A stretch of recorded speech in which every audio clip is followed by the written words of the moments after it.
श्री स्वामी समर्थ, श्री गुरुदेव दत्त. आपलं नवीन वर्ष हे चैत्र महिन्यापासून म्हणजेच गुढीपाडव्यापासून सुरू होतं. पण हेही विसरून चालणार नाही आहे की आता 2025 संपून 2026ला सुरुवात होणार आहे. आता एक नवीन तारीख आपण लिहिणार आहोत. नवीन वर्ष असणार आहे त्या तारखेमध्ये आणि त्याच नवीन वर्षाची सुरुवात म्हणजेच उद्या रात्री 12 वाजता आपल्याला असे काही शब्द बोलायचे आहेत की जेणेकरून 2026 आपलं अगदी आनंदात जाईल. बघा, 2025 मध्ये आपल्या खूप काही अपेक्षा होत्या की आपलं घर व्हावं किंवा मग तुम्हाला संतान प्राप्तीसाठी असू द्या, तुमच्या मुलाच्या एज्युकेशनसाठी, मुलांचे लग्न. खूप लोकांना खूप काही समस्या असतात आणि त्या समस्येतून बाहेर पडण्यासाठी जरी 2025 मध्ये तुमच्या इच्छा पूर्ण झाल्या नसतील ना, तरी त्या 2026 मध्ये स्वामींच्या कृपेने नक्की पूर्ण होतील.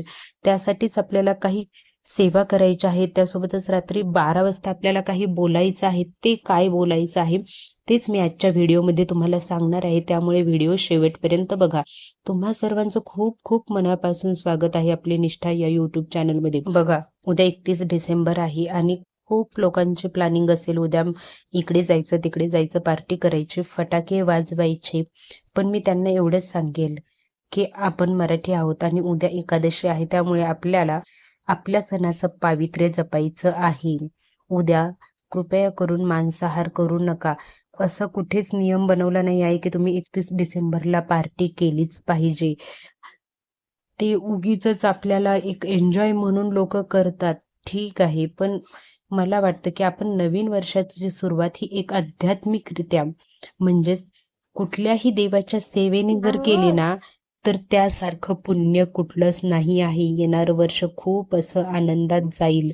त्यामुळे तुम्ही कोणाचेही करा, तुम्ही स्वामी महाराजांच्या सेवेने करा, दत्त महाराजांच्या सेवेने करा, तुम्ही भगवान भोलेनाथाला मानत असताल त्यांच्या सेवेने, तुम्ही ज्याला कोणाला आराध्य दैवत मानताना त्यांच्या सेवेने तुमच्या नवीन वर्षाची सुरुवात करा.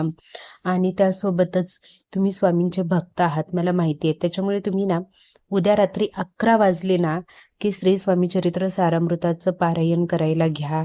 तुम्हाला पारायण करणं शक्य होत नसेल तर तुम्ही श्री स्वामी समर्थ नामाचा जप करा, श्री सुक्तम, पुरुष सुक्तम, तुमच्याकडून ज्या काही सेवा होतील ना 12 वाजेपर्यंत त्या सेवा तुम्ही करा.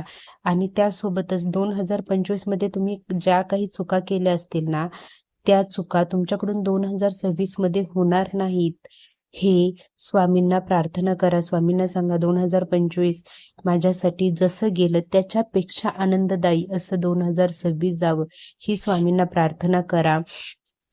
आणि 12 वाजलेले तर आपल्याला सहज, आपल्याजवळ मोबाईल नसेल, घड्याळ नसेल ना तरी कळून जाईल. कारण की बरोबर 12 वाजले की फटाके वाजायला सुरुवात होते. आणि त्यावेळेस तुम्हाला काय बोलायचं आहे तर त्यावेळेस तुम्हाला स्वामींना एकच प्रार्थना करायची आहे. सुरुवात तुम्ही असं म्हणा, अक्कलकोट महाराज की जय, श्री स्वामी समर्थ, श्री गुरुदेव दत्त. स्वामी महाराज 2025 मध्ये माझ्या ज्या काही इच्छा होत्या, ज्या काही इच्छा पूर्ण झाल्या नाहीत ना, त्या 2026 मध्ये तुमच्या कृपेने सगळ्या पूर्ण व्हाव्यात हीच तुमच्याकडे मी प्रार्थना करते. असे 2 शब्द, हे 2 वाक्य तुम्हाला स्वामी महाराजांना म्हणायचे आहेत.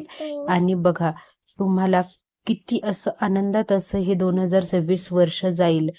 त्यामुळे तुम्हाला नवीन वर्षाची सुरुवात ही फक्त स्वामी सेवेने करायची आहे. कुठल्याही प्रकारची पार्टी करायची नाही आहे आणि मांसाहार तर अजिबात तुम्हाला करायचा नाही आहे.